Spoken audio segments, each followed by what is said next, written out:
ဒီမှာဆိုလို့ရှိရင်ပေါ့ကျွန်တော်တို့ဒီmobile site နေအတွက်ဆိုရင်တော့ကျွန်တော်တို့ဒီ product ကိုအရင် create လုပ်ရမယ်ပေါ့ product create လုပ်မယ်ဆိုလို့ရှိရင်ကျွန်တော်ဒီ product ထဲနေမှာဒီ add product ကိုသွားမယ် add product ကိုသွားမယ်ဆိုရင်ဒီ product type မှာလည်း standard လို့ပေးပြီးတော့မှကျွန်တော်တို့ကဒီမှာဗာရေးလို့ရအောင်ဒါ product ရဲ့နာမည်ပေါ့ဒါ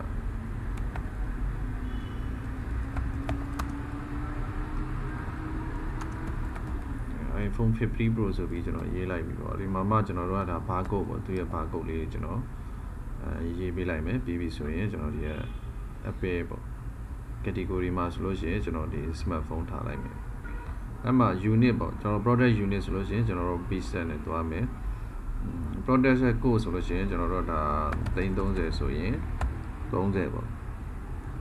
ပြီးဆိုရင်ရောင်းဈေးဆိုလို့ရှိရင်ဒါကျွန်တော်31သိန်းပေါ့ဒါ retail wholesale ကျွန်တော်တို့ဒါထားပေးလို့ရတယ်ပေါ့ဒီမှာဆိုလို့ရှိရင်ကျွန်တော်တို့ less quantity ကကျွန်တော်တို့1ပေါ့1ထားလိုက်မယ်အမှ mobile phone တွေအတွက်ဆိုရင်ကျွန်တော်တို့ကဘာတွေရှိတော့ဆိုလို့ရှိရင်ဒီ variant ပေါ့ variant ဆိုတာကျွန်တော်တို့ဒီ storage color တွေပေါ်မူတည်ပြီးကျွန်တော်ဈေးနှုန်းပြောင်းသွားတဲ့ဟာမျိုးတွေရှိမယ်ပေါ့ပြီးဆိုရင်ကျွန်တော်ဒီ IMEI code နဲ့ serial number တွေပေါ်မူတည်ပြီးတော့မှကျွန်တော်တို့ဒါရောင်းလို့ရတဲ့ဟာလေးရှိမယ်ပေါ့အမှဆိုရင်ကျွန်တော်တို့ဒီvariant မှာဆိုလို့ရှိရင်ကျွန်တော်တို့ကဒီ site color ကျွန်တော်တို့ကဒါထည့်ပေးလိုက်မယ်ပေါ့အဲ့မှာကျွန်တော်တို့ကဒါတော့ကျွန်တော်60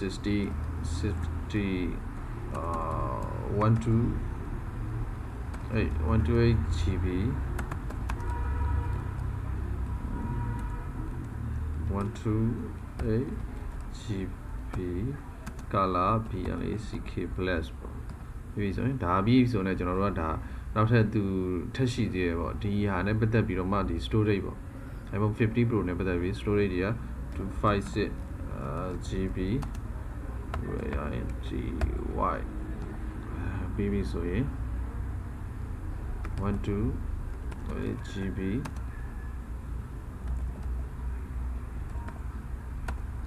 green ဆိုပြီးရှိတယ်ထားလိုက်ပါတော့ကျွန်တော်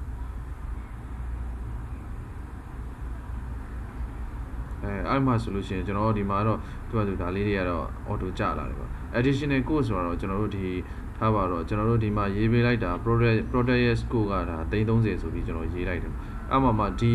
value လေးတွေပေါ်မူတည်ပြီးတော့မှကျွန်တော်တို့ကဒါဝယ်ဈေးပြောင်းတာရှိလားမပြောင်းမှုဆိုလို့ရှိရင်တော့ကျွန်တော်တို့ကဒီမှာအပေါ်မှာ330ထည့်ပြီးသားကြောင့်မို့ဒါမပြောင်းမှုဆိုရင်တော့ကျွန်တော်0ထည့်ပေးရမယ်ပေါ့ဒီ3ခုလုံးအဲ့မှာကျွန်တော်တို့ဒီ256ကကျွန်တော်ဝယ်ဈေးကဒီ30နဲ့ထားပါတော့ကျွန်တော်တို့ကဒီမှာ30ပေးထားတယ်ပေါ့30ပေးထားရဆိုလို့ချင်းသူက30နဲ့မှကျွန်တော်တို့ကတသိန်းပေါ့တသိန်းပို့ပေးရတာမျိုးဆိုလို့ရှိရင်ကျွန်တော်တို့က30သိန်းဆိုပြီးကျွန်တော်ဒီမှာရေးလိုက်မယ်အမှဆိုရင်လည်းကျွန်တော်တို့ကရောင်းဈေးမှာကျရင်လည်းကျွန်တော်တို့ကဒါကိုကြိုက်တဲ့ဈေးပေါ့ဒါ32သိန်းဆို32သိန်းကျွန်တော်တို့ပြောင်းလိုက်မယ်အမှ128မှာဆိုလို့ရှိရင်တော့ကျွန်တော်တို့ကဒါ31သိန်းပေါ့ကျွန်တော်ထားလိုက်မယ်31သိန်းဆိုထားလိုက်မယ်ဒီမှာ128မှာဆိုလို့ရှိရင်လည်းကျွန်တော်တို့ကဒါထက်ဆောင်တာ additional cost ပေါ့ additional cost ကထပ်မပေးရတော့ဘူးဆိုလို့ရှိရင်ကျွန်တော်တို့က0ပေါ့330ပဲဆိုရင်ကျွန်တော်တို့ဒီဝယ်ဈေးနဲ့ဒါဒီဝယ်ဈေးနဲ့ဝယ်လို့ရတဲ့ဝယ်လိုက်တဲ့ဟာမျိုးဆိုရင်ကျွန်တော်ဒီမှာ0ပေါ့ cost မှာ0ထည့်လိုက်မယ်ဒီဆိုရင်ကျွန်တော်တို့ကဒီမှာဆိုလို့ရှိရင်31သိန်းဆိုပြီးထည့်လိုက်မယ်ပေါ့okay အဲ့ဒါပြီးပြီဆိုတာနဲ့ကျွန်တော်တို့ဒီ add product ဆိုတာနှိပ်လိုက်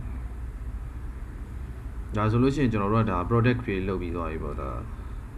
iPhone 50 ဒီမှာဆိုလို့ရှိရင်50 Pro ပေါ့50 Pro အတွက်ဆိုရင်ကျွန်တော်တို့ကဒါ create လုပ်ပြီးသွားပြီပေါ့ create လုပ်ပြီးသွားပြီဆိုတာနဲ့ကျွန်တော်တို့ကဒါ purchasing လုပ်ရတော့မယ် purchasing လုပ်မယ်ဆိုရင်ကျွန်တော်တို့ကဒီ purchase rate ကိုသွားပြီးတော့မှadd purchase လုပ်မယ်ပေါ့ add purchase လုပ်မယ်ဆိုရင်ကျွန်တော်ဒီ purchasing date လုပ်မယ်ပြီးဆိုရင် warehouse ရွေးမယ်ပေါ့ဒါကိုယ့်ရဲ့ sign နာမည်ရွေးမယ်ပြီးတော့ supplier ရွေးမယ်ပေါ့ဒါကိုယ့်ဘယ် supplier ဆက်ဝင်လိုက်တော့ဆိုဒီမှာမှကျွန်တော်တို့ purchase status ဆိုရင်လည်းကျွန်တော်တို့ order လား pending လား partial လားဆိုတာလုပ်လို့ရတယ်အမှကျွန်တော် receipt ဆိုတာတစ်ချက်ပေးထားလိုက်မယ်ပေါ့ဒီမှာဆိုရင်ကျွန်တော် product ရဲ့ barcode ကိုလည်းဖတ်လို့ရတယ်လို့ကျွန်တော်တို့ဒီ product name နဲ့လည်းကျွန်တော်တို့ဒါ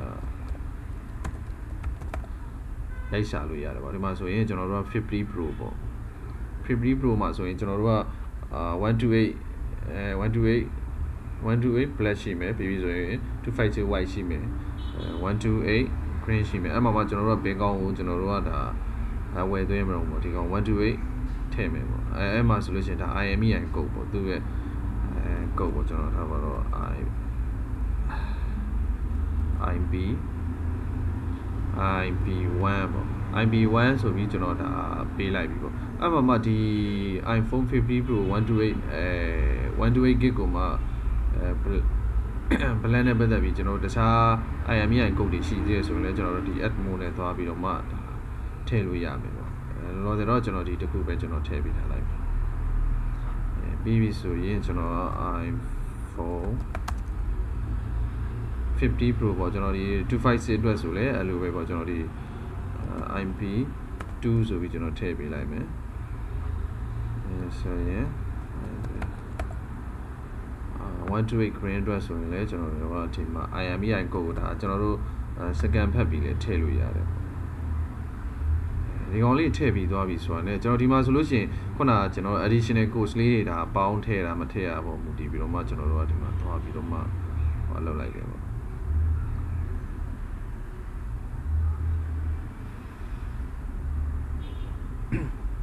ပြောင်းသွားပြီပေါ့ဇင်းနှုံးလေးရောဒီခုနဲ့တခုတော့ဒါမတူတော့ဘူးပေါ့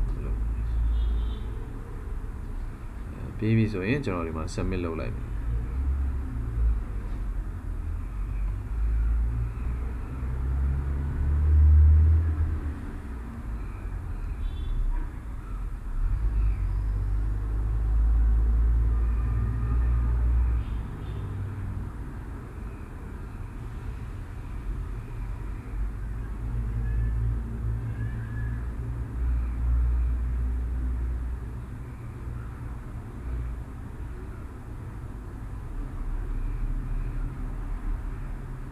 โอเคဒီမှာ submit လုပ်ပြီးသွားပြီဆိုကျွန်တော်ဒါဝယ်လိုက်တဲ့ဟာဆိုလို့ရှိရင်ကျွန်တော်တို့ဒီမှာပေါ့juice နေဝင်သွားမျိုးဆိုရင်ကျွန်တော်တို့ကဒီမှာ add payment လေးလုပ်လိုက်မယ်ပေါ့ကျွန်တော် submit လုပ်လိုက်မယ်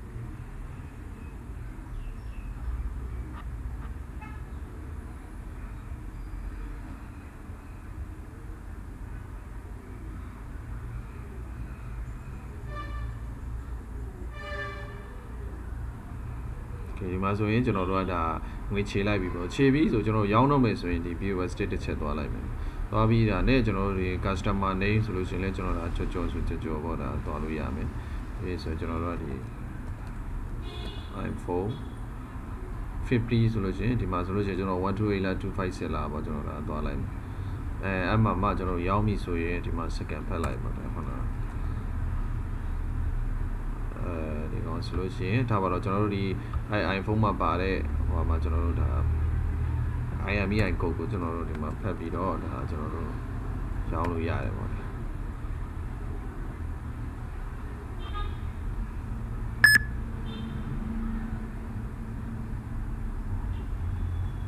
โอเคဒါဆိုကျွန်တော်တို့ကပြီးသွားပြီပေါ့ရောင်းလိုက်ပြီဆိုရင်ကျွန်တော်တို့ဒီ invoice လေးတစ်ချက်သွားကြည့်ကြည့်အောင်ပေါ့ sales list ထဲမှာသွားပြီးတော့မှကျွန်တော်တို့ဒါဆိုကျွန်တော်တို့ရောင်းလိုက်တဲ့ဟာလေးပေါ့ကျွန်တော်ရောင်းလိုက်တဲ့ဈေးလေးကိုမှကျွန်တော်ဒါ invoice လေးတစ်ချက်သွားကြည့်ကြည့်လိုက်မယ်သွားကြည့်ကြည့်ပြီဆိုရင်ကျွန်တော်တို့ဒီမှာ product ဆိုလို့ရှိရင် product name ဒီ iPhone 256 256ရဲ့ပြီးဆိုရင်သူ့ရဲ့ color white ပေါ့အဲ့မှာဆိုရင် IMEI on serial number ကကျွန်တော်တို့ဒီမှာလေး IP2 ဆိုပြီးကျွန်တော်သွားရတယ်ပေါ့ဒီမှာအရေးအတွက်ဆိုတစ်ခုသူ unit price ကတလောက်ပေါ့ဒီပုံစံလေးပေါ့ဒါmobile ဆိုင်နဲ့ပတ်သက်ပြီးကျွန်တော်တို့ဒီ product create လုပ်တာရယ် purchase လုပ်တာရယ် sales လုပ်တဲ့အပိုင်းလေးပေါ့